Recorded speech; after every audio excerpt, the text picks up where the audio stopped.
날마다 솟는 샘물과 함께하는 오늘의 큐티 시간입니다. 10월 1일 목요일 오늘의 말씀은 신명기 16장 1절로 8절까지 말씀입니다. 아비벌을 지켜 내 하나님 여호와께 유월절을 행하라. 이는 아비벌에 내 하나님 여호와께서 밤에 너를 애굽에서 인도하여 내셨습니다.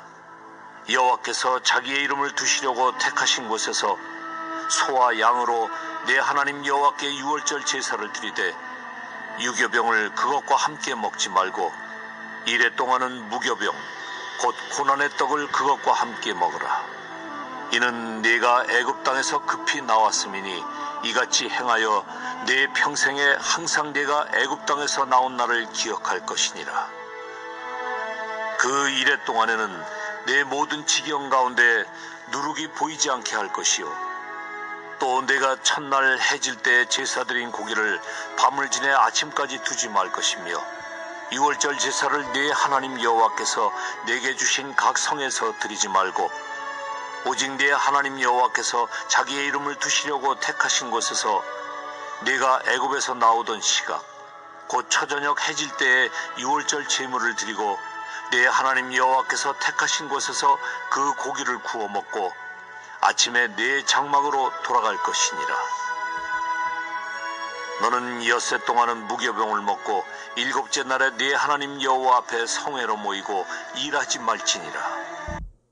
9월까지 고린도전서로 새벽마다 은혜를 나누었고 오늘부터는 다시 신명기 말씀으로 은혜를 나누게 되었습니다.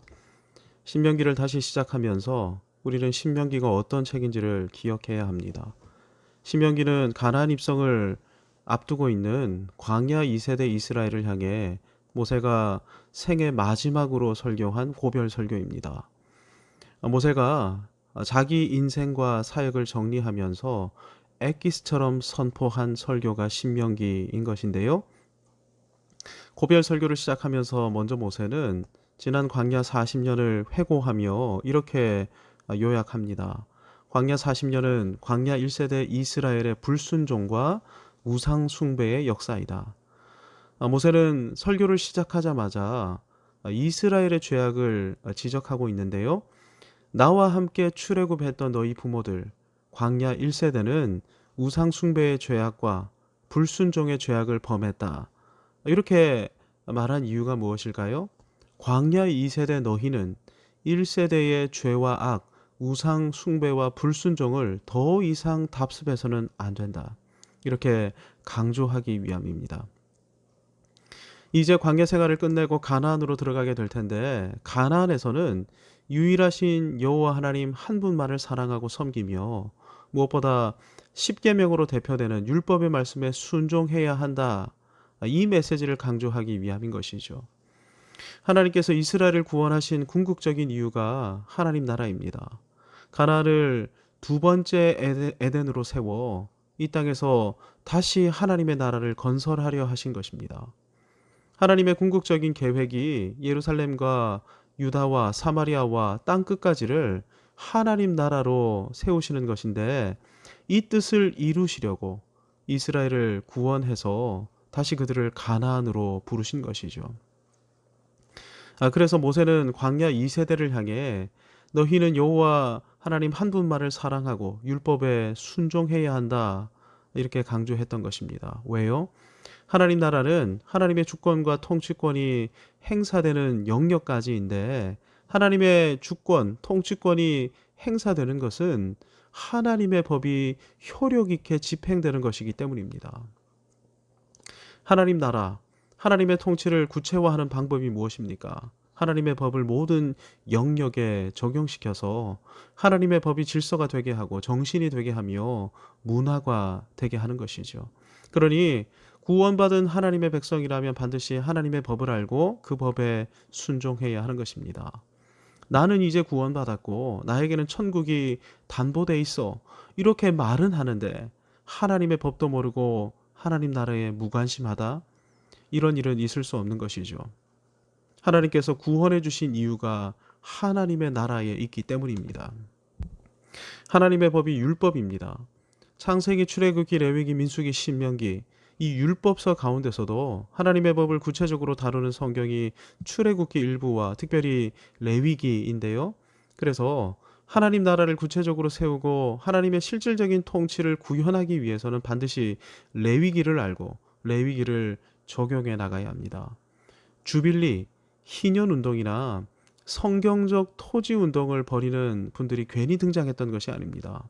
이것이 하나님의 나라이기 때문인데요. 우리나라에도 주빌리 은행이라는 이름의 은행이 있습니다. 이 은행은 악성 채무자들의 채무를 탕감해주기 위해 레위기의 희년 정신을 구현하려는 분들이 설립한 은행입니다. 이분들이 지금까지 5만여 명을 악성 채무로부터 탕감해줬는데 탕감 원리금만 무려 8천억이 넘습니다. 왜 탕감해 주었을까요? 그래야 비로소 사람다운 삶을 회복할 수 있고 그때 비로소 내일을 꿈꾸며 살아갈 수 있게 되기 때문입니다. 사람이 사람다운 삶을 회복하고 내일을 꿈꾼다. 무엇보다 공평과 자비, 의와 진리를 세우는 일에 헌신한다. 이것이 하나님의 나라인 것이죠. 일부 칭의 구원론자들, 이분들은 율법의 행위가 아니라 오직 은혜로 구원받는다라는 사실을 오해해서 율법은 무의미하고 불필요하다 이렇게 율법 폐기론을 주장하기도 합니다. 그런데 율법 폐기론은 이단이죠. 마태복음 5장 17절 18절에서 주님께서 이렇게 단언하셨기 때문입니다. 내가 율법이나 선지자를 폐하러 온 줄로 생각하지 말라. 폐하러 온 것이 아니요 완전하게 하려 함이라. 진실로 너희에게 이르노니 천지가 없어지기 전에는 율법의 1.1획도 결코 없어지지 아니하고 다 이루리라. 율법 안에는 하나님 나라의 구체적인 조감도가 고스란히 들어 있습니다. 그러니 율법을 알아야 하는 것입니다. 우리는 율법에 담겨진 하나님 나라의 영광스러운 그림을 구체적으로 우리 가정과 교회, 직장과 문화, 법률과 제도 가운데 적용시켜 나가야 합니다. 그래서 모세는 생애 마지막 설교인 고별 설교에서 레위기의 내용을 재진술하고 부가 내용을 설교하고 있는 것이죠. 마지막까지 모세는 하나님 나라 비전에 사로잡혀 있었고 하나님 나라를 꿈꾸었을 뿐 아니라 하나님 나라가 땅끝까지 확장되기를 열망했던 것이죠. 하나님의 꿈이 나의 비전이 되고, 하나님께서는 모세만 아니라 광야 2세대 이스라엘 그리고 오고 오는 시대의 모든 그리스도인들이 하나님 나라의 꿈과 비전에 사로잡히기를 원하고 계십니다. 특별히 신명기 말씀을 묵상하고 있는 저와 여러분이 이 거룩한 비전을 꿈꾸기를 원하고 계시죠. 하나님 나라 비전을 이루기 위해 신명기 16장에서 모세는 유월절, 칠칠절, 초막절을 언급하고 있습니다. 이 절기들을 매년 준수하면서 이 절기들 안에 담겨진 하나님의 의도를 이해할 때 하나님 나라에 온전히 헌신할 수 있기 때문입니다. 오늘 본문에서 모세는 가나안 땅에 입성하면 매년 반드시 유월절을 지켜야 한다 이렇게 강조하고 있는데요. 유월절이 어떤 절기이기에 매해 지켜야 하는 것일까요? 유월절의 구체적 규례 안에 담겨져 있는 의도가 무엇일까요? 일단 유월절은 출애굽 기념일입니다. 1절 하반절을 보시기 바랍니다. 이는 아비벌에 내 하나님 여호와께서 밤에 너를 애굽에서 인도하여 내셨습니다. 아비벌을 니산월이라고도 부르는데 오늘날의 3월, 4월 정도 되는 기간입니다. 그런데 이스라엘 달력으로 아비벌, 니산월은 1월이죠. 3월 혹은 4월인데 왜 1월로 지켰던 것일까요? 이스라엘에게 있어서 출애굽은 완전히 새로운 시작이며 완전히 새로운 출발이었기 때문입니다. 애굽 종살이에서 해방되어 하나님의 성민으로 부름받아 하나님 나라를 세우는 거룩한 사명에 헌신한다. 이것이야말로 진정한 의미에서 새로운 인생이 시작된 것이죠. 그래서 유월절을 준수한 달을 1월로 지켰던 것입니다. 3절 하반절을 보시기 바랍니다. 이같이 행하여 내 평생에 항상 애굽 땅에서 나온 날을 기억할 것이니라. 이스라엘은 종으로 살았던 애굽 땅에서 벗어나 구원받았습니다. 특별히 하나님께서는 애굽의 장자를 치실 때 죽음의 천사로부터 이스라엘을 구원하시기 위해 유월절 어린 양을 희생시키셨죠. 잘 아시는 것처럼 유월절 어린 양은 그림자입니다. 실체는 예수 그리스도이신데요. 그리스도께서 내 모든 죄와 내가 받아야 할 모든 형벌과 죽음을 지시고 십자가에 달려 죽으셨습니다. 이 사실을 끊임없이 기억해야 한다는 것입니다. 왜요? 그래야 나는 구원받았어 하는 것으로 멈추지 않게 되기 때문입니다. 유월절과 십자가 구원의 목적이 무엇입니까? 왜 구원해 주신 것입니까? 가나안을 향해 전진하게 하시기 위함이죠. 가나안에서 하나님 나라를 이루게 하시기 위함입니다.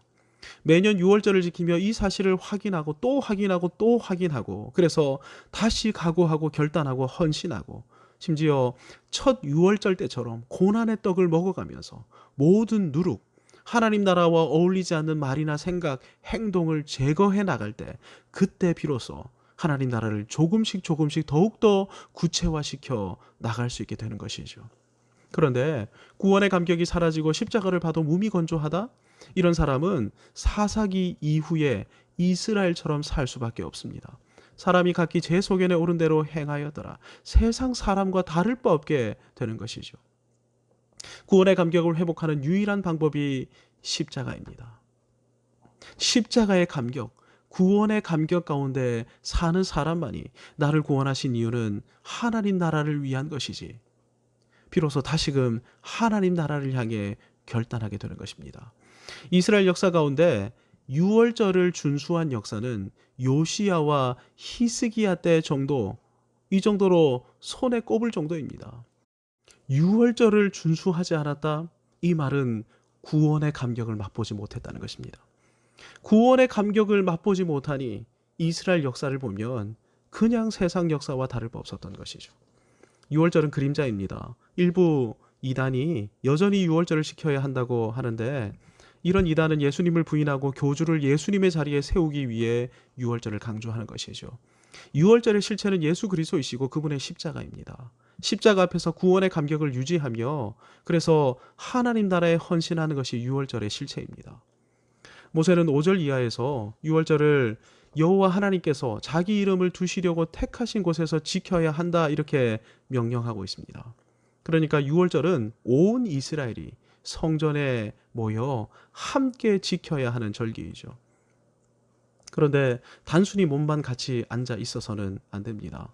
유월절 규례는 한 자리에서 모두 함께 어린 양을 구워 먹는 것이기 때문이죠. 유월절 고기는 절대 다음날 아침까지 남겨둬서는 안 됩니다. 다 먹어 없애야 하는 것인데요. 이 말은 한 사람도 소외됨 없이 풍성히 먹고 마셔야 한다는 의미입니다. 공동체의 구성원 전부가 구원의 기쁨과 감격을 회복하는 날이 유월절인 것입니다. 그래서 예수님께서는 유월절 만찬을 신약 교회가 지켜야 할 성만찬으로 지정하셨던 것이죠. 유월절 성만찬을 통해 공동체 모두가 구원의 기쁨과 감격뿐 아니라 힘과 능력을 공급받게 되는 것, 여러분, 이런 것이 하나님의 나라입니다.